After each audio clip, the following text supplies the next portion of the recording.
Hello and welcome back to the channel. Lately I've been thinking about the future of physical media and digital media and where we're going. I've been reading a lot about what could potentially be a digital dark age for films and TV shows. And to me, a digital dark age would be the permanent loss of film and TV history due to obsolete technology, data decay, or the deletion of digital-only content.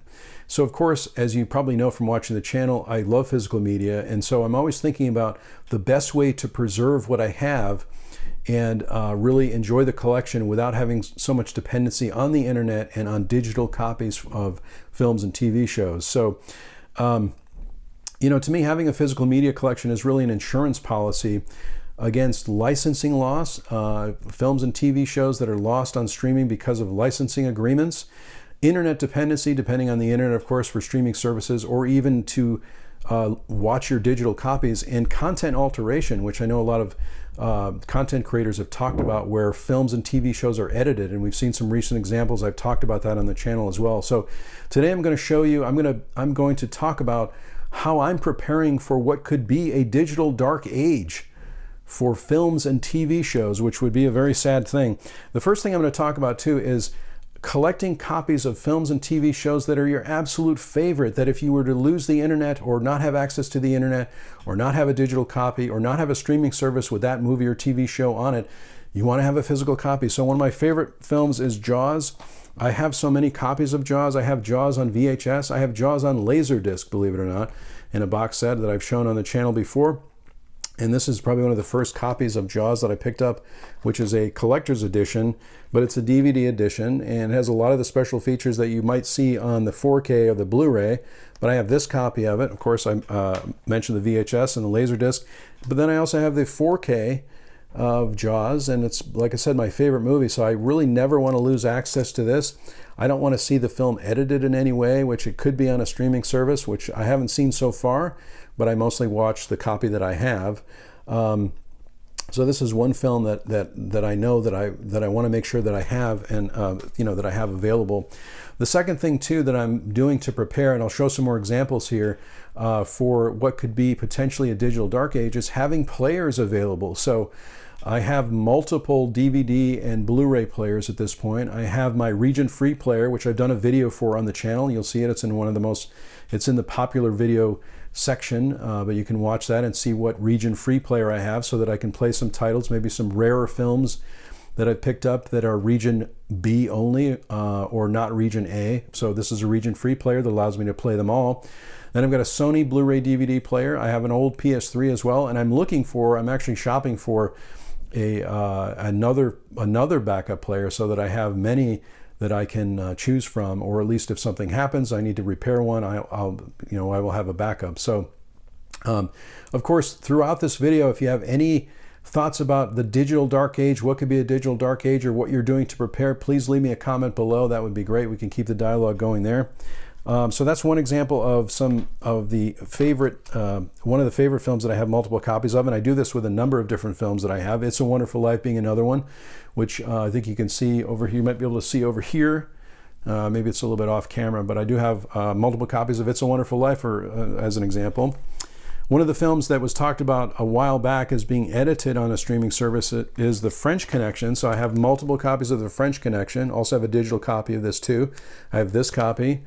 This is the Blu-ray, which I think was unavailable for a while. It was very rare to find, but I think you can still find this. Hopefully they will be upgrading this one as well. And then I have another copy of it too that I had in my collection already. This one has a slipcover also. So I have multiple copies of The French Connection. I love that film. I love to watch it unedited. I don't want to see any edits or anything that alters the original copy of the film. So I'm trying to, again, preserve what I have, preserve my piece of film history and TV history here in my own collection. That's one way that I'm doing that. The other thing too is I regularly check my collection for any kind of damage, any kind of disc rot. Of course, I've seen movies that have come in with broken cases or something like that, but obviously I don't want to see a DVD that's broken. So I'm randomly checking my collection as they come in, as new titles are coming in, but also randomly.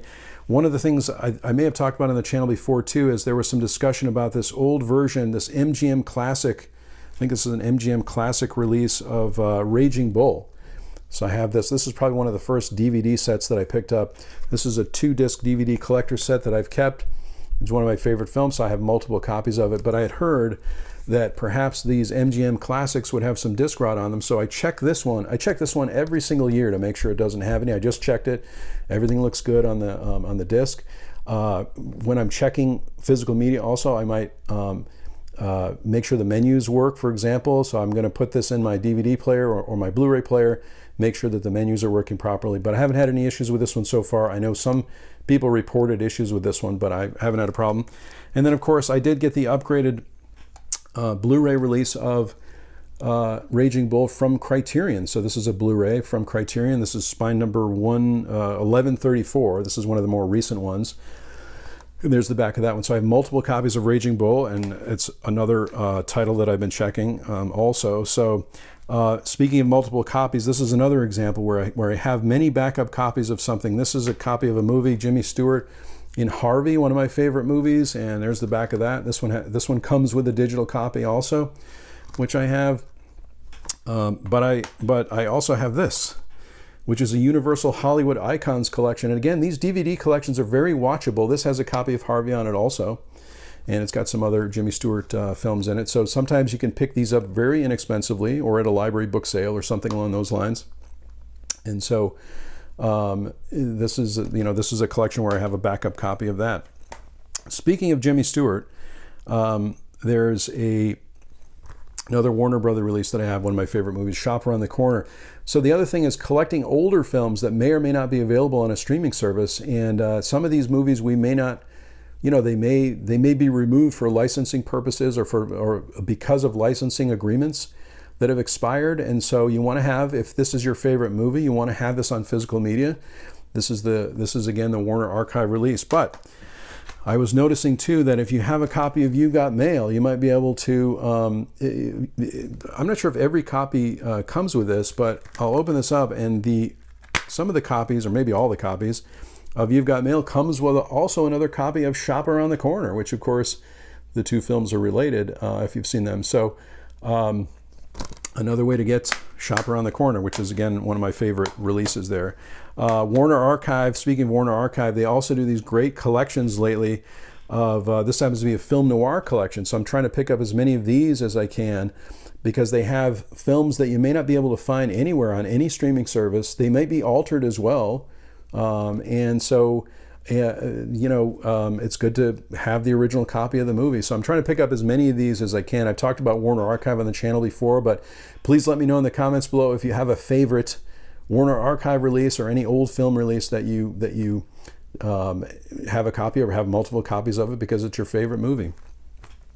So those are just a few examples. One of the other things too, I think I was mentioning that streaming services, if you have a favorite show, your favorite show could go away at any time, which again might be part of this digital dark age where it's just lost and unavailable to you. So one of the things that happened, I think, with HBO or HBO Max at the time was that the original HBO series Westworld was removed from the service. And we just checked tonight and we realized that season 1 is back up there again. I'm not sure why the other seasons are not there, but we were able to pick up this copy of Westworld. This is a DVD set, season 1, which I think is a great season of the show, at a library book sale, which was really good. And so there's the back of that. So we have the physical media for this. Don't need to rely on HBO Max, and it's a great show to have. So again, those are the things I'm doing to prepare myself for what could be a digital dark age.